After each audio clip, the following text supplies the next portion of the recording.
അസ്സലാമു അലൈക്കും വറഹ്മത്തുള്ളാഹി തആല വബറകാതുഹു. സത്താറും ഭാര്യയും മക്കളും സന്തോഷത്തോടെ അതാ ഊട്ടിയിലാണ്. നേരം പുലർന്നു. ആ ഒരു പുലർച്ചെ കാണാൻ കൂടുതൽ മനോഹരമായി തോന്നി. തണുപ്പും മഞ്ഞും നിറഞ്ഞ ആ മനോഹരമായ കാഴ്ചകൾ ശരിക്കും സത്താറിൻ്റെ ഭാര്യ ആസ്വദിച്ചു. ഇക്ക, എത്ര മനോഹരമാണല്ലേ ഇവിടെയൊക്കെ കാണാൻ. ആ, ഇവിടെ പിന്നെ ഊട്ടിയല്ലേ, മനോഹരം അല്ലാതിരിക്കുമോ? നമുക്ക് ഇടയ്ക്കിടയ്ക്ക് ഇങ്ങോട്ട് വരണം കേട്ടോ. വരാം. ഇനിയിപ്പോൾ ഏതായാലും കുറച്ച് കഴിയട്ടെ. ഇനി നാളെ മുതൽ എന്നെ കാണില്ല കേട്ടോ. ഇനി ഒരാഴ്ച കഴിഞ്ഞിട്ടൊക്കെ അല്ലെങ്കിൽ 2 ആഴ്ച കഴിയുമ്പോഴൊക്കെ ഞാനൊന്ന് വന്നു പോകും. എനിക്ക് കുറച്ച് തിരക്കും കാര്യങ്ങളൊക്കെ ഉണ്ട്. എപ്പോഴും ഇങ്ങനെ വീട്ടിലേക്ക് വരാനൊന്നും പറ്റില്ല. അതിനനുസരിച്ച് നീ ക്ഷമിച്ച് നിൽക്കണം. അല്ലാതെ എന്നെ എപ്പോഴും നീ ചോദ്യം ചെയ്യല്ലേ വേണ്ടത്. ഇതിപ്പോൾ ഞാനൊന്ന് വരാൻ വൈകിയാൽ നിങ്ങൾ എവിടെ പോയി? എന്താ വരാത്തത്? എവിടെയായിരുന്നു ഇത്ര നേരം? ഒരുപാട് ക്വസ്റ്റ്യൻസാണ്. അത് കേൾക്കുമ്പോൾ എനിക്കും ദേഷ്യമാണ് പിടിക്കുക. പക്ഷേ നീ എന്നോട് സഹകരിച്ചു കഴിഞ്ഞാൽ നല്ല രീതിയിൽ നമുക്ക് മുന്നോട്ട് പോകാം. നമുക്ക് ഇടയ്ക്കിടെ ഇങ്ങനെ ഒരു ടൂറും കാര്യങ്ങളും അതും സെറ്റാക്കാം. എന്താ, നടക്കൂലേ? അങ്ങനെ ആകുമ്പോഴല്ലേ ക്യാഷ് കിട്ടുള്ളൂ. അല്ലാതെ വെറുതെ അവിടെ വീട്ടിലിരുന്നാൽ ഒന്നും നടക്കൂലല്ലോ. ഇക്ക, നിങ്ങൾ എന്തുകൊണ്ട് വിഷമിക്കല്ലേ? എന്തൊക്കെ തന്നെയാലും നമ്മുടെ മക്കളും നിങ്ങളും കൂടിയുള്ളൊരു ജീവിതം എനിക്ക് സ്വർഗ്ഗതുല്യാണ്. ഇക്ക, എനിക്ക് ദുനിയാവിൽ വേറൊന്നും വേണ്ട. നിങ്ങളെ കൂടെയുള്ള ഈ ജീവിതം മാത്രം മതി. എനിക്കതാണ് ഇഷ്ടം. സത്യമായിട്ടും നിങ്ങളില്ലാത്തൊരു ജീവിതം ഞാൻ ആലോചിക്കണേ ഇല്ല.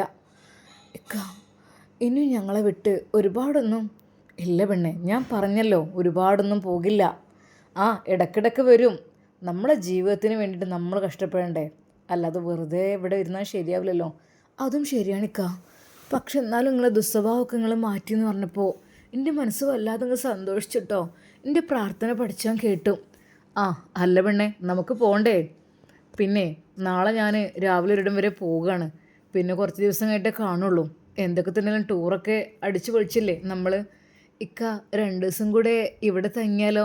ആഹാ, നല്ല ആളാണല്ലോ നീയെ. ഇപ്പോൾ ഒരു ദിവസത്തിന് തന്നെ നല്ല റിസോർട്ട് പോലുള്ള വീടിൽ താമസം, അതുപോലെ നല്ല പ്രകൃതി രമണീയമായ സ്ഥലത്ത് നമ്മുടെ ടൂറും കാര്യങ്ങളും ഒക്കെ. അതൊക്കെ അടിപൊളിയല്ലേ? ഇനിയിപ്പോൾ എന്താ അതിലേറെ? അതൊക്കെ ശരി തന്നെ നിൽക്കുക. എന്നാലും ഇപ്പോൾ സമാധാനമുണ്ട്. ജീവിതത്തിൽ ഞാൻ സമാധാനം അനുഭവിച്ചിരുന്നില്ല.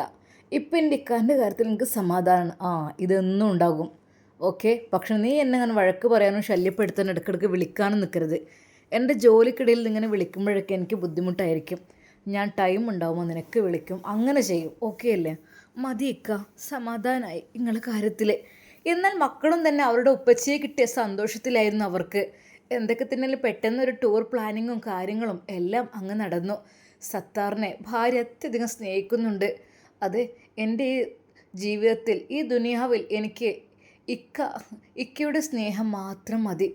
അതുണ്ടെങ്കിൽ ഞാൻ റാഹത്തായി. ഒരുപാട് കണ്ണീര് കുടിച്ചതാണ് ഓരോന്ന് കേട്ടിട്ട്. പഠിച്ചോനെ, പഴയ ബന്ധങ്ങളൊന്നും ഉണ്ടാവരുതേ അല്ല. ആദ്യമൊക്കെ പലരുമായിട്ട് പല ബന്ധങ്ങളുമായിരുന്നു. ഇനിയെങ്കിലും എൻ്റെ ഇക്കയെ നീ രക്ഷിക്കല്ല. അവൾ മനമുരുകി പ്രാർത്ഥിച്ചു. എന്നാൽ ഈ സമയം സൗദയോട് ഉമ്മ പറയുന്നു, പൊന്നാര മോളെ, എന്നോട് ഞാൻ പറയാനുള്ളത് പറഞ്ഞു കഴിഞ്ഞിരിക്കണ്. ഇജ് എൻ്റെ ഭാവി ജീവിതം നോക്ക്.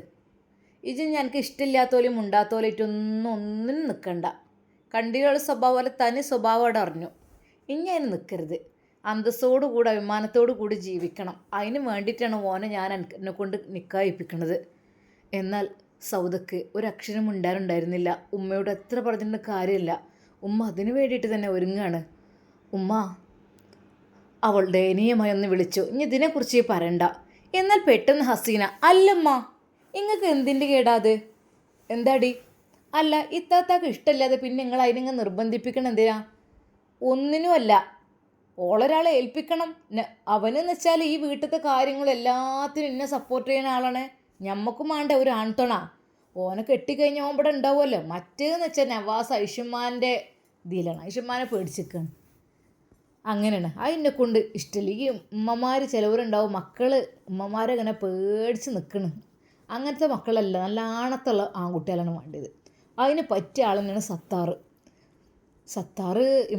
സത്താർക്കാക്ക് ഭാര്യയും മക്കളൊക്കെ ഉണ്ട് കേട്ടോ. അതിനെന്താടി അനക്ക്? സൗദനെ കെട്ടിക്കണേന് അനക്കെന്തെങ്കിലും ഒരു എതിരുണ്ടോ? എനിക്ക് എതിരുണ്ടായിട്ടൊന്നല്ലേ, ഞാൻ പറഞ്ഞെന്ന് മാത്രം. എന്തിനാ ഇങ്ങനെ അത്രമാത്രം നിർബന്ധിക്കണത് ഇത്താത്താനെ? ഞാൻ എന്തെങ്കിലും ഒന്നും കാണാതെ കുഞ്ഞിക്കരെ നിർബന്ധിക്കൂല, ജന്ത് പറഞ്ഞിട്ടും കാര്യമില്ല. എന്നാൽ ഇതെല്ലാം സൗദ കേട്ടിരിക്കുന്നുണ്ടായിരുന്നു. അവൾ നിശബ്ദനായി തന്നെ നിന്നു. ഉമ്മയുടെ ഇഷ്ടം എന്താച്ചാൽ അത് നടക്കട്ടെ. പക്ഷേ അവൾ ഉറച്ച തീരുമാനത്തിൽ തന്നെയായിരുന്നു. എന്തിന്? ഒരാളെ പോലും എന്നെ തൊടാൻ ഞാൻ സമ്മതിക്കില്ല, അത് എന്തൊക്കെ തന്നെയായാലും. ഇതുവരെ തൊട്ടിട്ടുമില്ല. പലതവണ തൊടാൻ വേണ്ടി ശ്രമിക്കാൻ നോക്കിക്കണ്. പക്ഷേ സത്താറല്ല, അതിൻ്റെ അപ്പുറമുള്ള ആര് വന്നാലും, ഇനി ഉമ്മല്ല ഏത് ബാപ്പ പറഞ്ഞാലും ഞാനതിന് സമ്മതിക്കൂല. എൻ്റെ ജീവിതത്തിൽ ഒരാൾ വന്നിരുന്നു, അത് മതി കാലാകാലം എനിക്ക്. ഇനിയിപ്പോൾ നവാസ്ക്ക് എന്നെ സ്വീകരിച്ചാലും ഇല്ലെങ്കിലും എനിക്ക് കുഴപ്പമില്ല. പക്ഷേ സൗദ മറ്റൊരാൾക്ക് വഴങ്ങിക്കൊടുക്കാൻ തയ്യാറല്ല. സൗദക്കത് ഇഷ്ടമല്ല. ഇവരിഞ്ഞിവിടെ കല്യാണമല്ല, നിക്കാഹല്ല, അതിൻ്റെ അപ്പുറം എന്തൊക്കെ തന്നെ നടത്തുകയാണെങ്കിലും എൻ്റെ സമ്മതത്തോടു കൂടി അറിവോടു കൂടിയും ഇവിടെ ഒന്നും നടക്കൂല. പിന്നെ ഇന്നെ വല്ല മയക്കുമരുന്നും തന്നിട്ടൊക്കെ എന്തെങ്കിലും കാട്ടുന്നല്ലാതെ അല്ലാതെ ഒന്നും നടക്കൂല. അവൾ അത് മനസ്സിൽ വിചാരിച്ചു. പക്ഷേ സത്താറിൻ്റെ ആ ശക്തിയും ബലവും ആലോചിച്ചപ്പോൾ അവളൊന്ന് ഞെട്ടിപ്പോയി. റബ്ബേ, എന്താ സൗദയൊന്നും മിണ്ടാത്തത്? ഒന്നുമില്ല, എനിക്ക് എൻ്റെ ഉപ്പാനൊന്ന് കാണണം. എന്തിനാണാവോ? എൻ്റെ ഒപ്പം മറ്റേ പെണ്ണുങ്ങളൊപ്പം ജീവിക്കണ്ട, അവിടെ ഉണ്ടല്ലോ അവർക്ക് ഫാമിലിയും കാര്യങ്ങളൊക്കെ. ഉമ്മ, നിങ്ങളെ സ്വഭാവത്തിന് പിന്നെ എന്താ ചെയ്യുക? എടി ജിൻ്റെ നേർക്ക് ഇളകണ്ടട്ടാ, അതിൻ്റെ ആവശ്യമില്ല. ഉമ്മ, ഓളെ പറഞ്ഞു കേട്ടില്ല നിങ്ങൾ? നല്ലോണം തട്ടുത്തരം പറയണ്ടോളെ. നിങ്ങൾ എന്നെ പറഞ്ഞിന് ആദ്യം എൻ്റെ സൗദ മിണ്ടൂല, അസീന നല്ലോണം തട്ടുത്തരം പറയുന്നത്. ഇപ്പം കണ്ടില്ല ഓളാ പറയണത്. ചുണ്ടിനൊന്ന് കൊടുക്കുമ്മ. അസീന, ഇജെൻ്റെ പാടെന്താ വെച്ചാൽ നോക്കിപ്പോയിക്കോ, ഓളെ കാര്യം ഞാൻ നോക്കിക്കോളാം.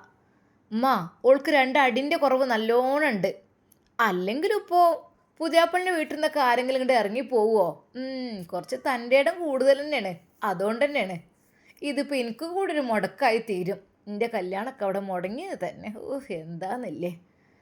എന്നാൽ അതെല്ലാം കേട്ട് സൗദ ഒരു നിമിഷം അവളുടെ മുഖത്തേക്ക് ദയനീയമായി നോക്കി. എന്താ കുറുക്കൻ്റെ പോലെ നോക്കണത്? എനിക്കൊരു തടസ്സമായിട്ട് എന്തിനാ നിങ്ങൾ ഇവിടെ നിൽക്കണത്? ഇറങ്ങിപ്പോയിക്കൂടെ നിങ്ങൾക്ക്?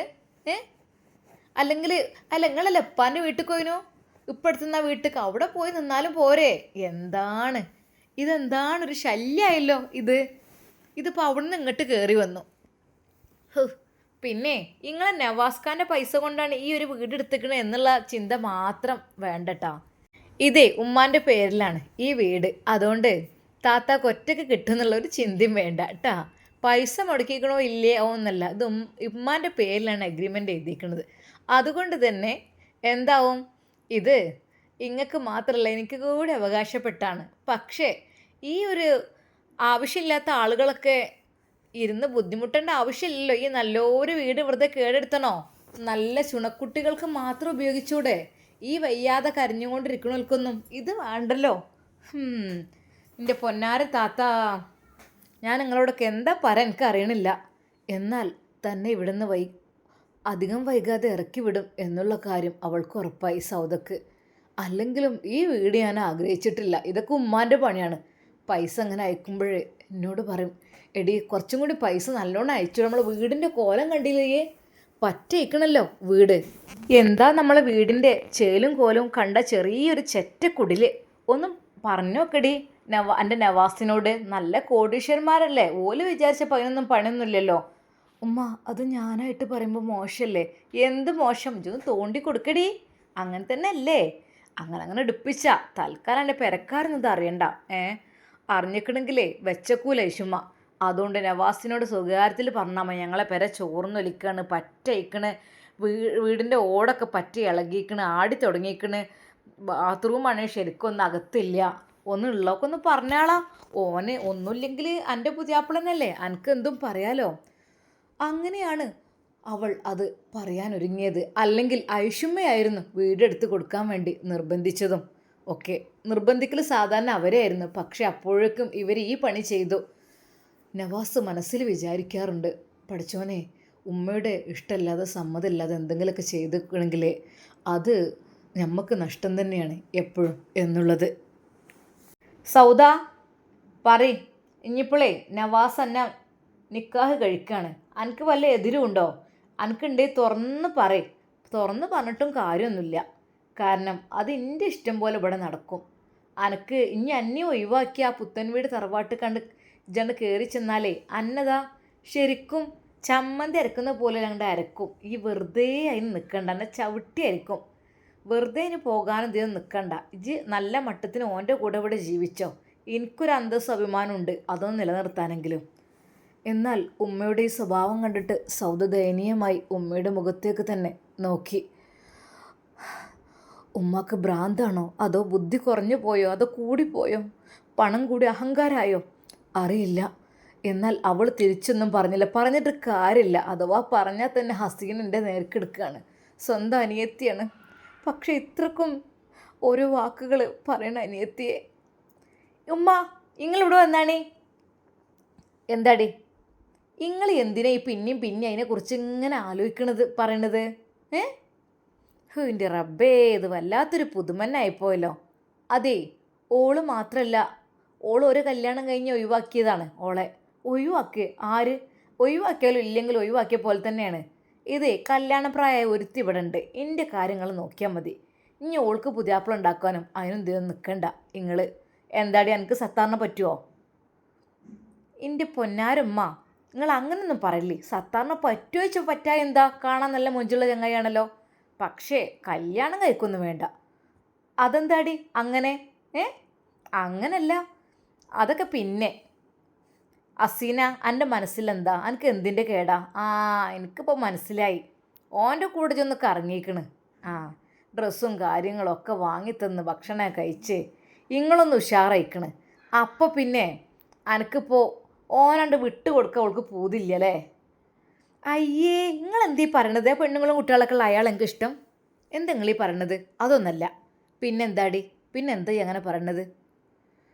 ഒന്നുമില്ല, വെറുതെ നിർബന്ധിക്കണ്ടെന്ന് പറഞ്ഞതാണ്. എന്നാൽ ഈ സമയം സത്താറും ഫാമിലിയും തിരിച്ചു പോരുകയാണ്. സത്താറിൻ്റെ മനസ്സിൽ പല പല ചിന്തകൾ. അങ്ങനെ അതാ അവർ എല്ലാവരും സാധനങ്ങളെല്ലാം എടുത്തുകൊണ്ട് കാറിൽ കയറി. ഇക്ക, നാട്ടിലേക്ക് പോകാൻ തോന്നില്ലല്ലേ? അതെന്തടി? നാട്ടിലേക്ക് പോയി കഴിഞ്ഞാൽ ഇക്കാനെ കിട്ടൂല. ഇവിടെ ആകുമ്പോഴെനിക്ക് എപ്പോഴും ഇക്കാനെ കാണാമല്ലോ. അതെ, നാട്ടിലേക്ക് പോയി കഴിഞ്ഞാൽ അവിടെ വീട്ടിൽ വെറുതെ ഇരുന്നാലേ ഞം തിന്നണ്ടേ? അതിന് അത്യാവശ്യം ജോലിയും കാര്യങ്ങളൊക്കെ ഉണ്ട്. ഇതെന്ന് വെച്ചാൽ ഇവിടെ വന്ന് ജസ്റ്റ് നമ്മളൊരു എൻജോയ്മെൻറ്റ്, അത് കഴിഞ്ഞ് നമ്മൾ തിരിച്ചു പോകണേ. നാളെ മുതൽ എന്നെ കാണില്ലെന്ന് ഞാൻ പറഞ്ഞില്ലേ? ഇക്ക, എനിക്ക് സത്യം പറഞ്ഞാൽ നിങ്ങളില്ലാത്ത ജീവിതം ആലോചിക്കാൻ കഴിയണില്ല കേട്ടോ. ഞാനിനും ഒന്നും പോകുന്നില്ലല്ലോ. എന്നാലും ഒരു ദിവസം സന്തോഷത്തോടുള്ള ജീവിതം എനിക്ക് തന്നല്ലോ. അവൾ അപ്പോഴും തൻ്റെ ഭർത്താവിന് വേണ്ടി ദുആ ചെയ്തു. അല്ലാ, എൻ്റെ ഭർത്താവിന് ദീർഘായുസ്സും ആഫിയത്തും പ്രദാനം ചെയ്യുക റഹ്മാനെ. യാതൊന്നും എൻ്റെ ഭർത്താവിനൊരു ദുശ്ശീലം ഉണ്ടാവല്ലേ അല്ലാ. അവൾ മനമുരുകി പ്രാർത്ഥിച്ചു. അങ്ങനെ അതാ അവർ ഊട്ടിയിൽ നിന്ന് തിരിച്ചു പോരുകയാണ്. സത്താറിൻ്റെ മനസ്സിൽ പല ചിന്തകൾ അങ്ങനെ വന്നുകൊണ്ടിരുന്നു. അതെ, പുതിയ വീട്, അവിടെ ഒരു ഭാര്യ, ആ വീട്ടിലെ ഭാര്യയുടെ അനുജത്തി എൻ്റെ കൂടെ എപ്പോഴും. അതൊരു വൈബ് തന്നെ. എന്താലേ, ഒരു വെടിക്ക് രണ്ട് പക്ഷി. ഇക്ക, എന്താടി നിങ്ങളെന്താ ആലോചിക്കണത്? ഞങ്ങൾ വിളിച്ചിട്ട് നിങ്ങൾ കേൾക്കണില്ലല്ലോ. നീ വിളിച്ചു എന്നെ? ഞാൻ 1-2 പ്രാവശ്യം ഇക്ക വിളിച്ചല്ലോ. ഞാൻ ഓരോന്ന് ആലോചിക്കായിരുന്നു. എന്തിത്ര ആലോചിക്കാൻ മാത്രം? അല്ലേ, എൻ്റെ ജോലിയും കാര്യങ്ങളൊക്കെ എനിക്കിനി ഡ്യൂട്ടി ടൈം കൂടുതലായിരിക്കും, അതാലോചിച്ചതാണ്. എൻ്റെ ഇക്ക, നിങ്ങൾ ഇപ്പം തന്നെ ആലോചിക്കില്ലേ? നിങ്ങൾ ഇപ്പം നമ്മൾ ഒരുമിച്ച് ഇങ്ങനെ യാത്ര ചെയ്യുമ്പോഴേ നമുക്ക് സംസാരിച്ച് പോവുക, അതല്ലേ ഏറ്റവും രസം. പിന്നെ നിങ്ങൾ കേട്ടിട്ടില്ലേ, ഭാര്യമാരുമായി ഒരു അരമണിക്കൂറെങ്കിലും സംസാരിക്കണമെന്ന് നമ്മുടെ മുത്ത് ഹബീബ് സല്ലല്ലാഹു അലൈഹി വസല്ലം ഇഷാൻ്റെ ശേഷം ഭാര്യമാരുമായിട്ട് അത് വേറൊരു കാര്യത്തിലും ഇടപെടാതെ, അന്താരാഷ്ട്ര കാര്യങ്ങളിലൊന്നും സംസാരിക്കാതെ അവരുടെ കാര്യങ്ങൾ മാത്രം സംസാരിച്ചിരിക്കുന്നൊക്കെ നിങ്ങൾക്ക് അറിയണല്ലേ? അതൊക്കെ പഠിച്ചിരുന്ന പണ്ട്. അതൊക്കെ ഇപ്പോൾ ആരെങ്കിലും ചെയ്യണേ? ആർക്കിപ്പോൾ ഇനി ഒഴിവ്? ആരെങ്കിലും ഇങ്ങനെ ചെയ്യോ? ഒരു അരമണിക്കൂറല്ല, ജോലി കഴിഞ്ഞ് വീട്ടിലേക്ക് എത്തിയാൽ എന്തൊക്കെ തന്നെ അവനാൻ്റെ ഫോൺ എടുത്ത് നോക്കി റീൽസ് കുറച്ച് കാണാം, ഫേസ്ബുക്ക് കുറച്ച് കാണാം, വാട്സപ്പ് നോക്കുക എന്നല്ലാതെ ആരപ്പോൾ ഭാര്യൻ്റെ മുഖത്ത് നോക്കിയൊക്കെ ഇരിക്കണേ? ഇക്ക, അതെ, ഭാര്യൻ്റെ മുഖത്ത് നോക്കിയിരുന്നാലും ഭാര്യയുടെ കൈകളൊന്ന് സ്നേഹത്തോടെ പിടിച്ചാലും അതിനൊക്കെ പ്രതിഫലമാണ്. അവരെന്തേ തെറ്റ് ചെയ്തിരിക്കണമെങ്കിൽ അത് അവരുടെ കൈകൾക്കിടയിലൂടെ അത് അവരുടെ ദോഷം അങ്ങ് കൊഴിഞ്ഞു പോകും എന്നാണല്ലോ. എൻ്റെ പൊന്നാര പെണ്ണെ, നിനക്ക് വേറെ വല്ലതും പറയാണ്ടോ? ഈ മക്കളൊക്കെ ആയ സ്ഥിതിക്ക് എൻ്റെ മുഖത്ത് നോക്കി ഞാൻ ഇരിക്കുകയാണോ? അല്ലക്ക, അങ്ങനെയല്ല. എന്നാലും നമുക്ക് ഒരുമിച്ച് സംസാരിച്ച് പോകുമ്പോഴേ അത് വല്ലാത്തൊരു സന്തോഷമല്ലേ. ഇക്ക എന്തോ അതിൻ്റെ ഇടയിൽ എന്തൊക്കെയാണ് ആലോചിക്കുന്നത്. അതെ, എന്നെ ഇടയ്ക്കിടയ്ക്ക് ഇങ്ങനെ വിളിച്ച് ശല്യപ്പെടുത്തല്ലേ. അതെ, തൻ്റെ ഇക്കയുടെ സ്വഭാവം മാറി തുടങ്ങുന്നതായിട്ട് അവൾക്ക് തോന്നി. എന്നാൽ സത്താർ അതിനെക്കുറിച്ചായിരുന്നു ആലോചിച്ചിരുന്നത്. ആ വലിയ വീട്, ആ വീട്ടിൽ അടിപൊളി സുഖകരമായ ദാമ്പത്യ ജീവിതം. സൗദ, അവളെ ഞാൻ ഒരുപാട് മുമ്പ് ആഗ്രഹിച്ചതാണ്. എന്നാൽ ഇപ്പോഴാണ് എൻ്റെ കയ്യിൽ കിട്ടുന്ന രീതിയിലായത്. പക്ഷേ അനിയത്തി അന്ന് ഒരു പാവമായിരുന്നു. പക്ഷേ ഇപ്പം അവൾ കുറച്ച് ഉഷാറായിട്ടുണ്ട്. അവൾ എന്തൊക്കെ തന്നെയാലും ഇപ്പോൾ ഉഷാറ് തന്നെയാണ്, തരക്കേടില്ല. എന്നാൽ അവിടുന്ന് പോരുന്നതിന് മുമ്പായിട്ട് അവൻ ആ ഫോൺ നോക്കിയിരുന്നു. അവളുടെ മെസ്സേജും കണ്ടിരുന്നു, ഹസീനയുടെ. ഓ, ഹസീനയ്ക്ക് എന്നോട് എന്തോ ഒരു പ്രത്യേകമായിട്ടൊരു ഇഷ്ടമുള്ള പോലെ ഉണ്ടല്ലോ. സൗദ അങ്ങനെയൊക്കെ ആണെങ്കിലും കൂടിയിട്ട് ഹസീനയാണ് എന്നെ ആക്റ്റീവാക്കി എടുക്കുന്ന ആൾ. ഹസീന തൽക്കാലം അവിടെ നിൽക്കട്ടെ. ഒരിക്കൽ പോലും ഹസീനയെ നിൽക്കാതെ കഴിക്കാൻ എനിക്ക് പറ്റില്ല, അതിന് സമ്മതിക്കില്ല. പകരം സൗദിയെ നിക്കാഹ് കഴിച്ച് ഹസീനയുടെ കൂടെയുള്ള ജീവിതം അത് പൊളിക്കും. അങ്ങനെയാകുമ്പോൾ ആർക്കും സംശയം തോന്നില്ല. വീടിനകത്ത് തന്നെയല്ലേ. സൗദ കുറച്ചങ്ങനെ മുടങ്ങി നിന്നിട്ട് എനിക്ക് കുഴപ്പമൊന്നുമില്ല. അവൾ പ്രസവവും കാര്യങ്ങളൊക്കെ കഴിഞ്ഞ് ലോക്കലായി പോയില്ലേ. ഇനി പറഞ്ഞിട്ട് കാര്യമില്ല. നല്ല കെട്ടിക്കാത്ത പെണ്ണുണ്ടല്ലോ ഹസീന. അവൻ്റെ മനസ്സിലേക്ക് പല പല ചിന്തകൾ അങ്ങനെ വന്നുകൊണ്ടിരുന്നു. എന്നാൽ ഇടയ്ക്കിടെ ഫോണിലേക്ക് മെസ്സേജ് വരുന്നുണ്ട്. അതിനിടയിൽ അവൻ ആ ഫോൺ എടുത്ത് നോക്കി. ഇക്ക ആരാ? അല്ല, എനിക്കൊരു മെസ്സേജ് വരുമ്പോഴേക്കും നീ എന്തിനാ ഇതിങ്ങനെ ചോദിക്കണത്? എനിക്കങ്ങനെ പല മെസ്സേജുകളും വരൂലേ, അതൊക്കെ എനിക്ക് നിന്നോട് പറയാൻ ഒക്കുവോ? അങ്ങനെയാണ് നീ ഈ ഫോൺ എൻ്റെ കയ്യിൽ പിടിച്ച്. അല്ലേക്ക, നമ്മൾ സംസാരിക്കുന്നതിനിടയിൽ ഒരു മെസ്സേജൊക്കെ വരുമ്പോഴേ അതിനെന്തൊക്കെ അന്ന് ഞാൻ ചോദിക്കണില്ല. ഇക്കക്ക് വിഷമമെങ്കിൽ ഞാൻ ചോദിക്കണില്ല കേട്ടോ. അല്ല, നീ ഇങ്ങനെ ഇടയ്ക്കിടങ്ങനെ അതാരാ ഇതേതാ എന്നൊക്കെ. ഇക്ക തെരി, ഫോൺ ഞാൻ പിടിക്കാം. എന്തിനത്? തെരിക്ക, ഞാൻ പിടിച്ചോളാം. നിങ്ങൾക്ക് എന്തായിനെ? എന്തിന്? ഫോൺ ഇവിടെ നിന്നോട്ടെ, ഞാൻ നോക്കിക്കോളാം. റീപ്ലേ. ആഹാ, ബെസ്റ്റ്. അങ്ങനെ പല മെസ്സേജും കാര്യങ്ങളൊക്കെ വരുമ്പോഴും നീ അത് റീപ്ലേ കൊടുക്കേണ്ട വല്ല ആവശ്യമുണ്ടോ? അതൊക്കെ ഞാൻ അങ്ങോട്ട് ഡെയിൽ ചെയ്ത് പോകില്ലേ. അതിനെക്കുറിച്ച് നീ വല്ലാതെ ഒന്നും ചിന്തിക്കണ്ട, മനസ്സിലായല്ലോ? ഇങ്ങോട്ട് തന്നെ. ഇക്ക തെരി, ഞാൻ നോക്കാം. വേണ്ടെന്നല്ല പറഞ്ഞത്. കുറച്ച് ശക്തിയോടെ തന്നെ അവൾ ആ ഫോൺ എടുത്തപ്പോൾ അവളുടെ കയ്യിൽ നിന്ന് പിടിച്ച് വലിച്ചു വാങ്ങി. എന്തിക്കാ? അല്ല, നിങ്ങൾക്ക് ഡ്രൈവ് ചെയ്യുന്നതിനിടയിൽ നോക്കാൻ ബുദ്ധിമുട്ടാണെങ്കിൽ എന്തെങ്കിലും ഡീറ്റെയിൽസോ കാര്യങ്ങളോ വർക്കിൻ്റെ കാര്യങ്ങളൊക്കെ ആണെങ്കിൽ ഞാൻ വേണ്ടതല്ല പറഞ്ഞത്. നീ എന്തിനാണ് എടുക്കുന്നത്? ആവശ്യമില്ലാത്ത കാര്യത്തിൽ ഇടപെടരുത് എന്നോട് പലവട്ടം പറഞ്ഞിട്ടുണ്ട്. പിന്നെ എന്നെ കാണാത്ത നേരത്ത് നീ വിളിച്ച് ശല്യപ്പെടുത്തുക, അതൊന്നും പറ്റില്ലെന്ന് ഞാൻ പറഞ്ഞിരിക്കണം. അതിന് വേണ്ടിയിട്ടാണ് നിങ്ങൾ അങ്ങനെയൊക്കെ കൊണ്ടുപോകുന്നത്. അത് മനസ്സിലാക്കിക്കോ. കാരണം നിങ്ങളൊക്കെ ഇങ്ങനെ കൊണ്ടുവരുന്നത് എന്തിനാ? നിങ്ങൾക്ക് ഇടയ്ക്കിടയ്ക്കൊക്കെ ഇങ്ങനെ സന്തോഷകരമായ ടൂറും കാര്യങ്ങളൊക്കെ ആക്കണമെന്നുണ്ടെങ്കിൽ എന്ത് വേണം? നിങ്ങൾ നല്ല രീതിയിൽ എന്നെ ചോദ്യം ചെയ്യാതെ ജീവിക്കണം. നിനക്കത് പറ്റൂലേ? ഇക്ക, ആയിക്കോട്ടെ, ഞാനൊന്നും ചെയ്യൂലിക്ക. എനിക്ക് നിങ്ങളെ സ്നേഹം മാത്രം മതി. അങ്ങനെ വഴിക്കുക. ശരിക്കും സത്താർ ആ ഒരു വാക്ക് പറഞ്ഞപ്പോൾ അവളുടെ കണ്ണുകളൊന്ന് നിറഞ്ഞു. അതെ, സത്താർക്ക നന്നായി. സത്താർക്കയുടെ കാര്യങ്ങളെല്ലാം എനിക്കറിയും, എൻ്റെ കാര്യങ്ങളെല്ലാം സത്താർക്ക് അറിയും എന്നുള്ള രീതിയിലായിരുന്നു. ഇപ്പോൾ പെട്ടെന്ന് ദേഷ്യം പിടിച്ചപ്പോൾ സങ്കടം തോന്നി. ഇക്ക സോറി, ഇനി ഞാൻ അങ്ങനെയൊന്നും ചെയ്യില്ല. അതെ, എനിക്ക് എൻ്റെ ഇക്ക മാത്രം മതി. അങ്ങനെ വഴിക്കുക. അങ്ങനെയാണെങ്കിൽ സത്താർ നല്ലവൻ. സത്താർ നന്നായാലും അബുവാണ്, കേടുവന്നാലോ അബൂജാഹിലാണ്. അത് നീ മറക്കണ്ട കേട്ടോ. ശരിക്കും തൻ്റെ ഭർത്താവിൻ്റെ വാക്കുകൾ കേട്ടപ്പോൾ അവൾക്ക് സങ്കടം തോന്നി. ഇല്ലിക്ക, നിങ്ങൾ എപ്പോഴും നല്ല രീതിയിൽ തന്നെ നിൽക്കുന്നതാണ് എനിക്കിഷ്ടം. എനിക്ക് നിങ്ങളില്ലാതെ എന്നാൽ പിന്നെ അതിനനുസരിച്ച് നിൽക്കണം. അല്ലാതെ എൻ്റെ ഫോൺ നോക്കാനും മെസ്സേജ് നോക്കാനും റീപ്ലൈ കൊടുക്കാനും അതിൻ്റെ ഒന്നും ആവശ്യം നിനക്കില്ലല്ലോ. നിനക്ക് നിൻ്റേതായിട്ടുള്ളത് നോക്കിയാൽ പോരെ? ഇക്ക ഇല്ല, സോറി. അങ്ങനെ അത് അവർ വീണ്ടും മുന്നോട്ട് പോയിക്കൊണ്ടിരുന്നു. അല്പസമയം കഴിഞ്ഞപ്പോൾ ഭാര്യ അറിയാതെ അതാ ഉറക്കത്തിലേക്ക് വഴുതി വീണുകൊണ്ടിരുന്നു. എന്നാൽ സത്താർ അവളെ നോക്കി, അവളുടെ മുഖത്തേക്ക് നോക്കിയിട്ട് പറഞ്ഞു, എന്താ ഉറക്ക്? അവളുടെ വിചാരം ഇന്ന് മുതൽ ഞാൻ അവളത് മാത്രമായിരിക്കുന്ന. എൻ്റെ കാര്യമൊന്നും അവൾ അറിയണില്ലല്ലോ. സാരല്ല, അങ്ങനെ നിൽക്കട്ടെ. അഥവാ അല്ലെങ്കിൽ പ്രശ്നമായിരിക്കും. തൽക്കാലം ആരും അറിയാതെ ഇങ്ങനെ പോകട്ടെ.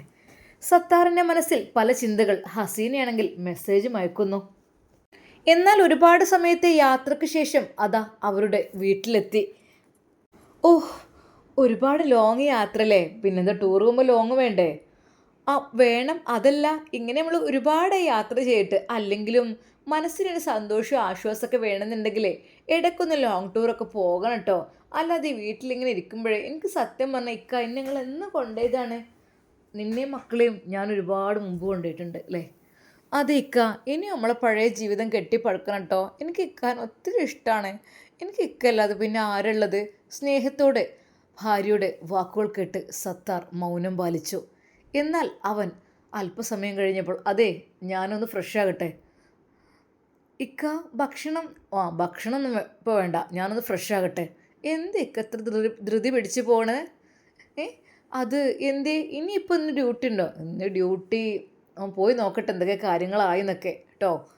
ഇക്ക, ഞാൻ പെട്ടെന്ന് ഭക്ഷണം ഉണ്ടാക്കാം. വേണ്ട. അതെന്താ ഇക്ക? ഞാൻ പെട്ടെന്ന് എല്ലാം ഉണ്ടാക്കി ഇപ്പം ആകും ഇക്ക. നിങ്ങളങ്ങനെ പോവല്ലേ ഒന്നും കഴിക്കാതെ? ഒന്നും കഴിച്ചില്ലല്ലോ. വേണ്ടെന്നല്ല പറഞ്ഞത്, നിങ്ങൾ കഴിച്ചോ. അതെ, സത്താറിന് വേണ്ടി ഭാര്യ പെട്ടെന്ന് ഫുഡ് ഉണ്ടാക്കുന്ന തിരക്കിലായിരുന്നു ഇക്ക. അവൾ അവൻ്റെ കൈകൾ മുറുകെ പിടിച്ചു. ഇക്ക പോവല്ലേ? അതെ, അവൻ നല്ല രീതിയിൽ കുളിച്ച് മാറ്റി ഫ്രഷായി നല്ല അടിപൊളി ഡ്രസ്സെല്ലാം ഇട്ട് നല്ല പെർഫ്യൂമൊക്കെ അടിച്ച് പോവുകയാണ്. ഇക്ക, അവൾ കൈ മുറുകെ പിടിച്ചു. കയ്യിൽ നിന്ന് വിട്. ഇക്ക, ഭക്ഷണം കഴിച്ചിട്ട് പോവാ. ഞാൻ നിങ്ങൾക്കൊക്കെ കരുതി ഉണ്ടാക്കിയില്ലേ, ഇനി നിനക്ക് ബാക്കിയായി പോവില്ലേ? അതൊക്കെ അവിടെ എടുത്ത് വെച്ചേക്ക്. ഞാൻ പറ്റുന്നുണ്ടെങ്കിൽ വരും, അല്ലേ വരില്ല. ഇക്ക, കഴിച്ചിട്ട് പോയേക്ക പ്ലീസ്. ഇപ്പം ഈ സമയത്ത് നിങ്ങൾ പോകണോ? ഞാനും മക്കളും ഒറ്റയ്ക്കല്ലേക്ക, പോവില്ലേ? അവൾ ദയനീയമായി കരഞ്ഞു, അപേക്ഷിച്ചു. വേണ്ടെന്നല്ല പറഞ്ഞത്, കയ്യെന്ന് വിട് എന്ന് പറഞ്ഞ് ശക്തമായി അയാളുടെ കൈകൾ വലിച്ച് അവളെ ഒന്ന് തള്ളി. അവനതാ പുറത്തേക്കിറങ്ങി കാറിൽ കയറി. എന്നാൽ അവൾ ദയനീയമായി അത് നോക്കിയിരുന്നു. അത് സന്തോഷത്തോടു കൂടിയുള്ള ജീവിതം തുടങ്ങുമായിരുന്നു. പക്ഷേ ഞാൻ ഉണ്ടാക്കിയ ഫുഡ് പോലും കഴിക്കാൻ കൂട്ടാക്കുന്നില്ല റബ്ബേ. ജോലി തിരക്കൊണ്ടായിരിക്കും.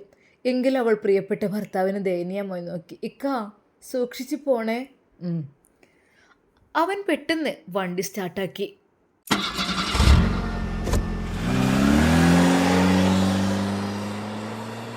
അവൾ ആ വഴി നോക്കി നിന്നു. എന്നാലും റബ്ബേ, അൽഹംദുലില്ലാ, പഠിച്ചോനെ, എൻ്റെ ഭർത്താവ് നീ കുറേ നന്നാക്കിയല്ലോ. ദുശ്ശീലങ്ങളും ഒന്നും ഇല്ലാതാക്കിയല്ലോ റബ്ബേ. അതിന് വലിയ ഹയറ് പഠിച്ചോനെ. അല്ലാ, നീ കാക്ക്. അദ്ദേഹത്തിന് നല്ല ബുദ്ധി കൊടുക്കല്ല റഹ്മാനെ. അത് ഒരുപാട് കാലം തെറ്റുകളൊക്കെ ചെയ്തു നിന്നാണ്. പഠിച്ചോനെ, ഇനിയെങ്കിലും നല്ല മനസ്സ് നീ കൊടുക്കല്ല, നല്ല ബുദ്ധി കൊടുക്ക് റഹ്മാനെ. ആമീൻ. അവൾ പഠിച്ച റബ്ബിനോട് മനമുരുകി പ്രാർത്ഥിച്ചു. അല്ലാ, എൻ്റെ മക്കളെ എന്നെ നല്ല രീതിയിൽ ഇപ്പോൾ ഇന്നലെ ഇന്നൊക്കെ ആയിട്ട് നോക്കിയതാണ്. അദ്ദേഹത്തിന് അതിൻ്റെ പ്രതിഫലം നീ കൊടുക്കല്ല. അത് താൻ തോന്നിയായി നടക്കുകയായിരുന്നു. പല തെറ്റുകളും പല തോന്നിയാസങ്ങളും പല രീതിയിലുള്ള എല്ലാ വേണ്ടാത്തരങ്ങളും ചെയ്ത് ജീവിക്കുകയായിരുന്നു. അന്നൊക്കെ പലവട്ടം വിചാരിച്ചിട്ടുണ്ട്, പഠിച്ചോനെ എനിക്ക് റബ്ബേ, എനിക്കും എൻ്റെ മക്കൾക്കും ദുനിയാവെ ജീവിക്കാൻ കഴിയൂലല്ല, ഞങ്ങളെ കൊണ്ടുപോയിക്കോന്ന്. പക്ഷേ പഠിച്ച റബ്ബിനെ വിചാരിച്ച് മാത്രമാണ് ഞാൻ ക്ഷമിച്ചു നിന്നത്. അതെ, അല്ലാഹു സുബ്ഹാനഹു വതആല തന്ന ജീവൻ ഒരിക്കലും നഷ്ടപ്പെടുത്താൻ പാടില്ലല്ലോ. എൻ്റെ മക്കളെയും ഞാൻ ചേർത്ത് പിടിച്ചു. ഉള്ള അരി കൊണ്ട് എങ്ങനെയൊക്കെ കഞ്ഞി വെച്ച് കുടിച്ച് ജീവിച്ചു. പലപ്പോഴും അദ്ദേഹം വരുന്നത് ഒരുപാട് ലേറ്റായിട്ടായിരിക്കും. ഒരുപാട് വൈകി പല രീതിയിൽ പല കോലത്തിൽ മക്കളെ എന്നെ ഉപദ്രവിക്കാം വരുന്ന കോലത്തിൽ അങ്ങനെയൊക്കെ റബ്ബേ, അതിൽ നിന്നൊക്കെ ഒരുപാട് മാറ്റം വന്ന് അദ്ദേഹത്തിൻ്റെ മുഖം തന്നെ തെളിഞ്ഞിട്ടുണ്ട്. കാണാൻ സുന്ദരനൊക്കെ തന്നെയാണ്. പക്ഷേ അന്നത്തെ ആ ഭീകരരൂപം കാണുമ്പോൾ പേടി തോന്നും. ഇപ്പോൾ എന്തൊരു മൊഞ്ചുണ്ട് മൂപ്പര മുഖം കാണാൻ തന്നെ. ഇപ്പോൾ നല്ലൊരു പുതുമാരനെ പോലെയുണ്ട്. റബ്ബേ, എന്നത് നിലനിർത്തണേ അല്ല. അവൾ പഠിച്ച റബ്ബിനോട് ദുആ ചെയ്തു.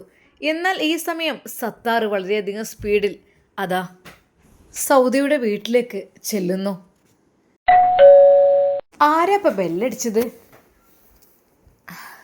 കുഞ്ഞിക്കതിയാത്ത അവിടെ നിന്ന് എഴുന്നേറ്റു. മോളെ സൗദ ഒന്ന് പോയി നോക്കാം, ആരോട് ബെല്ലടിച്ചിക്കണെന്ന്. ഉമ്മ ഞാൻ പോയി നോക്കാലോ. പെട്ടെന്ന് ഹസീനയാണ് അങ്ങോട്ട് ചെന്നത്. അവൾ വാതിൽ തുറന്നു. ആഹാ, ഇക്കയോ? ഉമ്മ, സത്താർക്കയാണ്. വന്നോ? എന്നിട്ട് കയറി ഇരിക്കും മോനെ. അല്ല മോനെ, എവിടേക്കൊന്ന് പുറത്തേക്കൊക്കെ പോയിനല്ലോ അല്ലേ? ആ, ഊട്ടിയിലൊക്കെ ഒന്ന് കറങ്ങി വന്നു. അതൊക്കെ ഇപ്പം ഞാൻ നല്ലത് തന്നെ ഇക്കാരം, ഒന്ന് ശീലാകാനൊക്കെ. അങ്ങനത്തെ പരിപാടിയൊന്നും ഇല്ലല്ലോ അല്ലേ? സൗദ, മോനക്ക് ചായ ഉണ്ടായി കൊടുത്താ? എന്നാൽ അവൻ്റെ ശബ്ദം കേട്ടപ്പോൾ തന്നെ സൗദക്ക് എന്തൊക്കെയോ ഒരു ദേഷ്യം വന്നു. ഉമ്മ, ഞാൻ ചായ ഉണ്ടാക്കി കൊടുക്കാലോ. അവൾ പെട്ടെന്ന് തന്നെ അടുക്കളയിലേക്ക് പോയിട്ട് അതാ ചായ ഉണ്ടാക്കി കൊടുക്കുകയാണ്. ഇക്ക, ഇത് ചായ. ഹസീന, നല്ല മൊഞ്ചെത്തിയിട്ടുണ്ടല്ലോ. എന്താ ഇത്? ഈ ഇക്കെന്ത് ഇങ്ങനെയൊക്കെ പറയുന്നത്? അല്ല, എന്തായി ക്ലാസ്സൊക്കെ കഴിഞ്ഞു, ഇനിയിപ്പോൾ എക്സാമാണ്. ഓ, അങ്ങനെ. അല്ലിക്ക, എങ്ങോട്ടാ? ഒരു ലോങ് ട്രിപ്പൊക്കെ പോയൊരു ലക്ഷണമൊക്കെ ഉണ്ടല്ലോ. എന്നാൽ അവൾ സത്താറിനോട് ഇങ്ങനെ കൊഞ്ചി കൊഴിയുന്നത് സൗദ കേൾക്കുകയാണ്. പഠിച്ചോനെ, ഇവൾക്ക് അങ്ങോട്ട് കെട്ടിക്കൂടെ? ഓനെ, ഇതിപ്പോൾ എൻ്റെ തലയൊക്കെ എന്തിനാ ഉമ്മട്ടത്? ഓല് തമ്മിലല്ലേ വലിയ വർത്താനം കാര്യങ്ങളൊക്കെ. ഞാൻ പറഞ്ഞിട്ടുണ്ട് ഈ വീട്ടിലേക്ക് ഒരു അന്യപുരുഷനെയും കയറ്റരുത് എന്നുള്ളത്. പക്ഷെ എൻ്റെ വാക്കുകളൊന്നും ഇവിടെ ആരും എടുക്കൂലല്ലോ. ഇപ്പോൾ ഹസീനാണ് ഈ വീട്ടിലത്തെ വലിയ ആൾ എല്ലാത്തിൻ്റെ. ഞാനൊക്കെ ഒരു കൊച്ചു കുട്ടിയെ പോലെയാണ്. ഓള് പറയുമ്പോൾ തന്നെ ഉമ്മയും കൂടി ഒരു വലിയ ആളായിക്കണ് ഓള് വീട്ടിലത്തെ. ആയിക്കോട്ടെ, എന്തെങ്കിലും ആയിക്കോട്ടെ. എന്നാൽ സത്താറും അവളും ഓരോന്ന് സംസാരിക്കുന്നുണ്ട്. എന്നാൽ ഉമ്മാക്കും തോന്നി ഇതിപ്പോൾ വല്ലാത്തൊരു പുതുമായല്ലോ. ഇതിപ്പോൾ ഏട്ടത്തിനെ കെട്ടിച്ചപ്പോൾ അഞ്ചത്തിനൊപ്പം കൂടിയ ഓനെ. ഈ പെണ്ണിനെ പറഞ്ഞാൽ കെട്ടിച്ചാത്ത പെണ്ണാണ്. ഇവളഞ്ഞിപ്പോൾ വലിയ ജോലിക്കാർക്കറിയാൻ കെട്ടിച്ച് കൊടുക്കാമെന്നൊക്കെ വിചാരിച്ചു. അതുപോലെ വർത്താനം തീരണമില്ല. കുറച്ചുകൂടി ചായ? വേണ്ട മതി. അല്ല സീന, ഇനിയിപ്പോൾ എന്നാ എക്സാം? അതൊക്കെ ഉണ്ട്. ഇനിയിപ്പോൾ എക്സാമിന് ബസ്സിനൊക്കെ പോകാനൊക്കെ ബുദ്ധിമുട്ടാണ് എനിക്ക്. അതിനെന്താ, ബസ്സിന് നീ പോകുന്നത്? കാറില്ലേ? എന്നൊന്ന് വിളിച്ചാൽ പോരെ, ഞാൻ എത്തിക്കൂലേ? Thank you. ഇങ്ങനത്തെ ഒരു ഇക്കാക്കി ഉണ്ടാകണം വലിയൊരു കാര്യം തന്നെ. ആയിക്കോട്ടെ. അസീന, ഉമ്മ വിളിച്ചു. എന്തോ ഉമ്മ? ഇജെന്തിനാ ഓനോട് ഇങ്ങനെ വർത്താനം പറഞ്ഞിരിക്കണത് ഇത്ര നേരം? സൗദ ഇവിടെ ഉണ്ടാവുമ്പോൾ അതിൻ്റെ ആവശ്യം ഇപ്പം അനക്കില്ലല്ലോ. അനക്ക് നല്ലൊരു പുതിയാപ്പിളിനെ കണ്ടുപിടിച്ചതെന്നൊക്കെ വിചാരിച്ച് നിൽക്കണം. എൻ്റെ പൊന്നാരമ്മ പുതിയാപ്പിളിനൊക്കെ കണ്ടുപിടിക്കുക, നല്ല ജോലിക്കാരനായിക്കോട്ടെ. എന്നാലിപ്പോൾ വർത്താനം പറയാനൊക്കെ ഒരാൾ ഉണ്ടാവണം നല്ലത് തന്നെയല്ലേ. ഇതിപ്പോൾ എന്താ, എൻ്റെ ഏട്ടത്തിനെ കെട്ടാൻ പോണ മാപ്പിള നിലനിൽക്കാണ് ഞാൻ വർത്താനം പറഞ്ഞത്, അല്ലാതെ വേറൊന്നും ഉണ്ടായിട്ടൊന്നുമല്ല. അങ്ങനെ ആയ തിരക്കിടില്ല. എന്നാൽ സൗദ ഇതൊക്കെ കേൾക്കുന്നുണ്ടായിരുന്നു. എന്തായാലും എനിക്കിപ്പോൾ എന്താ, എനിക്ക് ഒരു പ്രശ്നവുമില്ല. എനിക്കിവിടെ ജീവിക്കാനും ഇഷ്ടമല്ല. എൻ്റെ പാനെന്ന് കിട്ടിയാലും ഞാൻ പാൻ്റെ അടുത്തേക്ക് പോയിക്കോളും. അതായത് എവിടെയുണ്ടെങ്കിലും ഇത് കണ്ടുപിടിച്ച് പോവന്നെ വേണം. അല്ലാതെ ഒരിക്കലും ഇവരിടയിൽ ഈ ഉമ്മക്കൊക്കെ എന്തിൻ്റെ കേടാറപ്പേ. ഹസീന, എന്നാ ഈ ചായ ഗ്ലാസ് ഉണ്ടായിക്കോ. സത്താറിൻ്റെ ശബ്ദം. അത് ഞാൻ കൊടുന്നോളാം. അപ്പോഴേക്കും ഉമ്മ അവിടെ എത്തി. ഓളങ്ങോട്ടേ റൂമിക്കാണ് കയറിയിരിക്കണേ. അങ്ങോട്ട് കുടിച്ചില്ലേ? കുടിച്ചു. അല്ല മോനെ, ഇനിയിപ്പോൾ ഇതിപ്പോൾ എങ്ങനെയാണ്? ഇപ്പോൾ നമുക്ക് കാര്യങ്ങളൊക്കെ വേഗം ഒന്ന് റെഡിയാക്കണമല്ലോ. ഇനിയിപ്പോൾ വല്ലാതെ വൈകിപ്പിക്കാൻ പറ്റൂലല്ലോ. ഇനിയിപ്പോൾ അത് വൈകിപ്പിച്ചാൽ തന്നെ ഇനിയിപ്പോൾ മറ്റോലെന്തേ കാട്ടിക്കൂട്ടോ അതും പറയാൻ പറ്റൂല. അതിൻ്റെ മുൻപായിട്ട് നമുക്ക് നിക്കാഹാണ്ട് കഴിച്ചിട്ടാലേ സമാധാനമായിക്കണേ. എന്തേ? ആയിക്കോട്ടെ, എല്ലാം പെട്ടെന്ന് തന്നെ ആയിക്കോട്ടെ. എന്താ? അതിനൊന്നും കുഴപ്പമില്ല, ഒക്കെ പെട്ടെന്ന് തന്നെ ആയിക്കോട്ടെ, അതൊന്നും ഒരു കുഴപ്പമില്ല. ഇനിയിപ്പോൾ വല്ലാതാരോടും പറയും കാര്യങ്ങളൊന്നും വേണ്ട. ജസ്റ്റ് ഒരു നിക്കാഹ് പറ്റുന്നുണ്ട്. രജിസ്റ്റർ മാരേജ് ആകണമായിരിക്കും ഏറ്റവും നല്ലത്. അങ്ങനെ പിന്നെന്താണെന്നോ, ഓല് പിടിച്ച് വലിച്ച് കൊണ്ടുപോകണമെന്നുള്ള പേടിയും കാര്യങ്ങളൊന്നുമില്ല. അതൊക്കെ പെട്ടെന്ന് തന്നെ ചെയ്തിട്ടാലേ ഇനിയിപ്പോൾ ഏതായാലും മറ്റോന് വന്നിട്ട് ഇവിടെ എടുക്കാനൊന്നും പോകണില്ല. എത്ര ദിവസമായി? ഓല് തമ്മിൽ ഒരു കാര്യമൊന്നും ഇല്ലല്ലോ. അപ്പം നമുക്ക് പെട്ടെന്ന് കാര്യങ്ങൾ ചെയ്യായിരിക്കും നല്ലത്, അധികം വൈകിപ്പിക്കണ്ട. സത്താറിൻ്റെ മനസ്സിൽ പലവിധ സന്തോഷങ്ങൾ. അതെ, സൗദിയെ കെട്ടണം, എന്നിട്ട് ഹസീനയുടെ കൂടെ ജീവിക്കണം, അങ്ങനെ പല ചിന്തകളുമായിരുന്നു. എന്നാൽ പിന്നെ ആർക്കും സംശയം തോന്നൂല, സൗദ എന്നോട് ഒരിക്കലും സഹകരിക്കൂല, അതെനിക്ക് നന്നായിട്ടറിയാം. പക്ഷെ ഹസീന അങ്ങനല്ല. ഹസീനക്ക് എന്നെ ഒത്തിരി ഇഷ്ടമാണെന്ന് തോന്നുന്നു. ഓള് മെസ്സേജും കാര്യങ്ങളും വിളിയും കാര്യങ്ങളും ഒക്കെ ഉണ്ട്. പക്ഷേ ഇതിവിടെ ആർക്കും അറിയില്ല. സംഭവം അങ്ങനെ അങ്ങ് പോകട്ടെ. സത്താറിൻ്റെ മനസ്സിൽ പല ചിന്തകൾ. എന്നാൽ ഈ സമയം സൗദ വാഷ്റൂമിലേക്ക് പോകുവാൻ വേണ്ടി എഴുന്നേറ്റു. ഹസീനയുടെ റൂം താഴെ തന്നെയാണ്. അവൾ താഴെയാണ് ഇപ്പോൾ കിടക്കുന്നത്. സൗദ അവിടെ നിന്ന് എഴുന്നേറ്റ് അപ്പുറത്തേക്ക് പോകുമ്പോൾ അവളുടെ വാതിൽ പതുക്കെ ചാരിയിട്ടുണ്ടായിരുന്നു. എന്നാൽ ഡ്രസ്സുകളൊക്കെ അവൾ ആ റൂമിൽ തന്നെയായിരുന്നു കൊണ്ടുപോയി വെച്ചിരുന്നത്. അവളുടെ ഒരു തോർത്തെടുക്കുവാൻ വേണ്ടിയിട്ട് ആ വാതിൽ പതുക്കെയൊന്ന് അവൾ സൗദ തുറക്കാൻ ശ്രമിക്കുകയാണ്. പെട്ടെന്ന് ആ ഒരു കാഴ്ച കണ്ട് അവൾ ഞെട്ടിത്തരിച്ചുപോയി.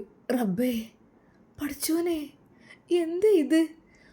അവളാകെ വിറച്ചുപോയി. അവളുടെ കൈകാലുകൾ തളർന്നു.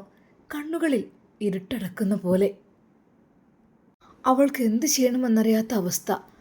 അവളുടെ നാവുകൾ ഒന്ന് ശബ്ദമുണ്ടാക്കാൻ പോലും കഴിയാത്ത രീതിയിൽ അങ്ങ് വിറങ്ങലിച്ചു പോയി. റബ്ബേ, എന്തായിരിക്കും സൗദ കണ്ട കാഴ്ച? എൻ്റെ പ്രിയപ്പെട്ട കൂട്ടുകാർ കമൻ്റായിട്ട് രേഖപ്പെടുത്തുക. ഇൻഷാ അല്ലാഹ് നമുക്കിതിൻ്റെ ബാക്കി ഭാഗം നാളെ കാണാം. അതുവരേക്കും എല്ലാവർക്കും അസ്സലാമു അലൈക്കും വറഹ്മത്തുള്ളാഹി തആല വബറകാതുഹു.